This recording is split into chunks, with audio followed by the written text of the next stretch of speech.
Welcome back to Will Unemployed! I'll probably change the name of this because my mom told me I should. Today I'm going to talk about 3 human behaviors that we do wrong on a daily basis. And another one that's hopefully not on a daily basis. I believe that the best way to ensure well-being is to use our bodies the way that they were designed to be used. If pre-industrial humans could see us today, they would laugh at how far removed we are from our most basic human instincts. Number 1! Going to the bathroom. Toilets have been around for a really long time. They are good. Even ancient Rome had toilets complete with running water. But Romans didn't sit on these toilets, they actually squatted. That's actually how humans have been going to the bathroom forever, until the last couple centuries. In the 19th century, an English plumber named Thomas Crapper started mass-producing sitting toilets. And people actually bought them. Probably because the royal family was using them. The royal family always gets the best of us. We might feel more proper sitting on our toilets playing Angry Birds, but they really aren't that royal. When we're sitting on the toilet, we actually bend our intestines in a way that makes it really difficult to completely evacuate our bowels. So we have to strain a lot more than if we were squatting. This means we're susceptible to a buttload of problems like hemorrhoids, hernias, appendicitis, to name a few things. And most obviously, constipation. Doctors have rightfully complained about toilets for about 100 years. Even Jimmy Carter's personal doctor blamed his debilitating hemorrhoids on toilets. But few things have changed when it comes to toilets, probably because they're not made by doctors. In fact, toilets are getting worse. They're getting higher off the ground.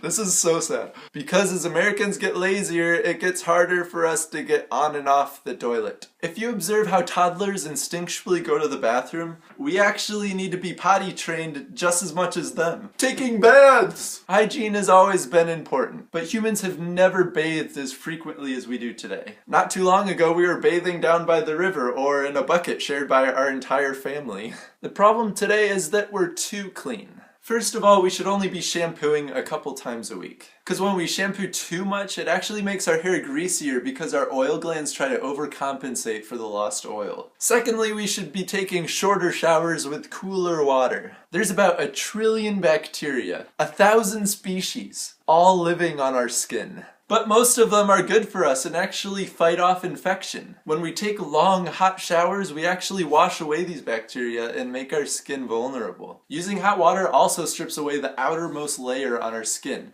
making it look dry and unhealthy. I wish I knew that in high school. Number 3! Before the inventions of LED screens, artificial lighting, and fast-paced society, people slept very differently. It's documented everywhere from medical literature to Don Quixote that people slept twice every night. They went to sleep after the sunset like most people do. But after 4 hours, they would wake up in the middle of the night for an hour or two and then go back to sleep for another 4 hours. Some researchers think that they use this time to chat, have sex, or just to lie awake and contemplate their dreams. I think it also might have been a good time to take care of infants. More recently, researchers think that this waking period may have played an important role in naturally regulating stress. Which is pretty ironic, because today if people wake up in the middle of the night, they freak out and start popping sleep pills. We first started to fade away from our natural sleep pattern when Paris first introduced street lamps in 1667. From then on, other cities followed suit, and by the Industrial Revolution, nightlife was hopping and people became a lot more time conscious. Now people think it's normal to sleep 8 hours consistently, because we've never slept any other way. Number 4. Giving birth. This is actually an issue we can blame on doctors for being wrong. For doctors, it's most convenient for a mother to be on her back with her legs in the air. You were probably born this way, and it's still the most common way to give birth. But it's also one of the most difficult and uncomfortable ways to do it too. It gives doctors great access to everything going on down there, but it actually means that the mother has to push the baby against gravity, and it restricts blood flow to the biggest vessels in the human body. There are some other things wrong with the way we give birth, but I won't go into detail. This isn't the opinion of some small hippie crowd. In fact, the World Health Organization has called this position clearly harmful and recommended it be eliminated. Now obviously I don't have any experience giving birth, but I feel like it's hard enough. What are some more natural positions?